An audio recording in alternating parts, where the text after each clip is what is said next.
終戦の時、私は小学校6年生でした。その2、3年前から台湾もだんだん危なくなりまして、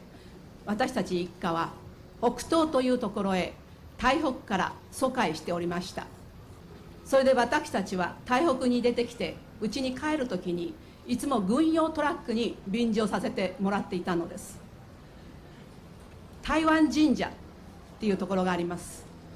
ちょうど台北市と台北県の境に台湾神社っていうのがありまして、そこの麓から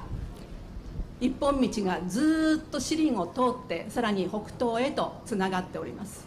それで私たちは北東に帰るときにその台湾神社の麓で軍用トラックを止めるんです。方向が同じだと必ず止まってくれました。老いも若きも男も女もその軍用トラックに便乗して家に帰ったんです。私はまだ小さな子供でしたのでなかなかあのトラックに登れません。よじ登るのに非常に苦労するんです。その時必ず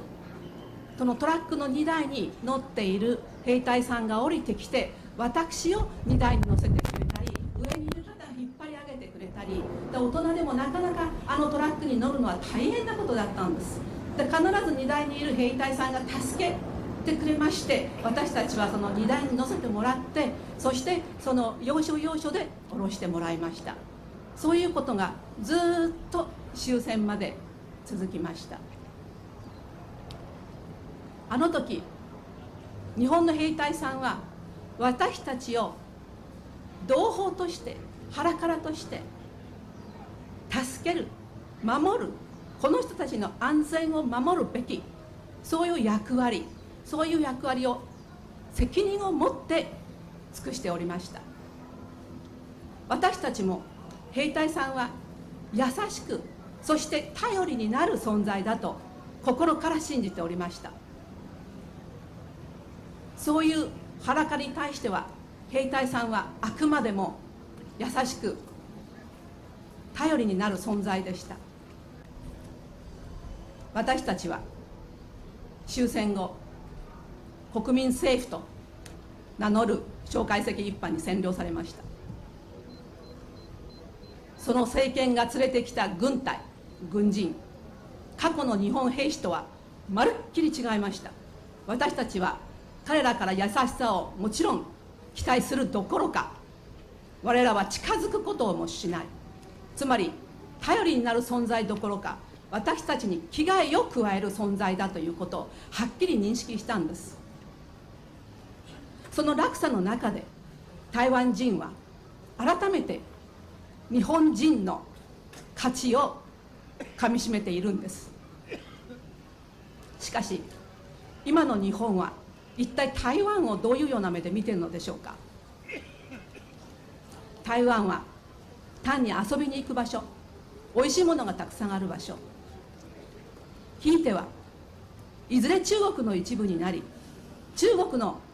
植民地になってしまうところ、中国がとやかく言うから我々はなるべく何も言わないでおこうと、そういうような姿勢が体制を占めているような気がします。過去我々は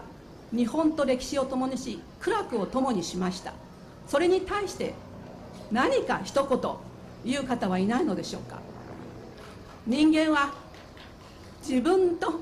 運命を共にする、また自分と共同して働く者に対しての感謝を決して忘れるものではございません。しかし今の日本はそういう気持ちをそっくり忘れ去ったような気がします。台湾の行く末を案じることは日本にとって道義的な責任だけではございません。日本の国益にとってもとっても大切なことなんです。人間が自分の安全を守るために、また自分の謝罪をするために自らのコストを払わなくして他人のふんどしでもってそれを果たそうという今日本の一部の人たち、特に政府官僚のそういう考えは誠に人間らしくない卑劣なやり方です。台湾を中国に献上することによって今までの全てを水に流してほしいなんと思うそういう気持ちは全く引きを見れんです。実は台湾の安全は日本の安全につながるのです。台湾の今日の運命は明日の日本の運命なのです。かつて日本と一緒に戦った台湾のためにだけではなくて、本日の今日の日本の安全のためには確固として台湾の安全が必要なのです。本日これだけ多くの方がこの場所に参集しているのを見ましたときに、私は日本には絶望しないと、日本には絶望していないということを改めて感じました。皆さんの声が日本の辻裏裏までに浸透することを心から願っております。私はまだあの時トラックに助け上げてくれた兵隊さんにお礼を言っておりません。ただひたすら願うのは、私たち成人した今民主化を成し遂げて直接選挙で総統を選んだ台湾が皆さんと一緒に